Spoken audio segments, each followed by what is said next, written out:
To put it lightly, Group B was pretty much the most notorious group of race cars that the rally ever produced.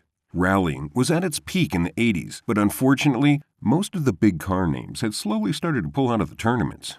It was a huge bummer, considering the fact that they had a lot of fans and brought a huge crowd. So FISA, Fédération Internationale du Sport Automobile, now FIA, Fédération Internationale de l'Automobile, decided to slash some things from their rulebook so that these guys could run absolutely wild. In this video, we've put down all the cars that were part of this infamous Group B, and you won't believe what number 1 is. If you stick till the end, you can find out. Another name for the Group B cars was the Killer Bees, which should tell you the kind of trouble they got up to. After they were introduced, rallies became even more dangerous for the drivers, spectators, and everyone involved. Despite the FIA's lax rules, most of these cars still went as far as to adopt some techniques that were supposed to be local to F1 cars. It was what caused 2 of the main tragedies that caused them to be banned. From the death of one of the most important faces of rallying, Henry Toivien, and his co-driver Sergio Cresto, to the severe injuries and even deaths of quite a number of spectators, it was declared that something needed to be done. After Toivien's death, the FIA decided that enough was enough and completely banned the Group B for good. The cars in the Killer B group were rough, vicious, and had technology that was too advanced for the kind of racing they were supposed to be doing. In no particular order, these are the cars that made up Group B and the reasons why they disappeared. Number 6. Audi Quattro Sport S1.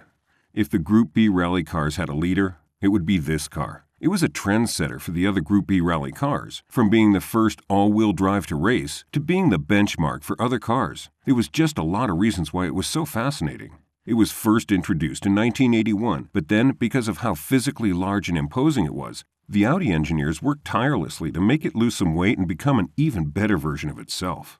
The new and improved race car was now equipped with lighter metals like Kevlar and aluminum instead of steel. The coolest modification that it got, though, were the huge rear wings and massive overhangs. Talk about a makeover. Although it did not cause any direct harm, the Audi Quattro Sport was pulled out of the race after a very defining accident took place. Number 5. Ford RS200. This car was Ford's first four-wheel drive to ever compete in the rally races. It was unusually small, lightweight, and white, which was ironic considering it was a racing demon that basically flew while being driven. The car was named on several occasions the fastest accelerating four-wheeler in the world, and it also got a Guinness World Record that no one could beat for 12 whole years. Unfortunately, the Ford RS200 was too fast for its own good, and Portuguese driver Joaquim Santos lost control of the car during a speed test and flew into the crowd, killing 3 people and injuring over 30 others. Number 4. Peugeot 205 T16, also known as the Peugeot Turbo T16. Out of all the cars in the Group B era, the Peugeot 205 T16 was the one with the most successful run. It went ahead to win 16 WRC races out of the 25 that it competed in, grabbing both driver and manufacturer crowns for 2 years in 1985 and 1986. I bet it made all the others jealous.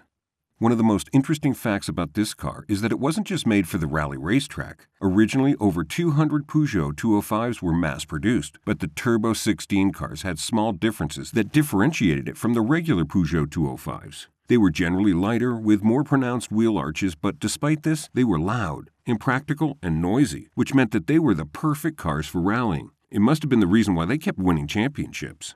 Number 3. MG Metro 6R4.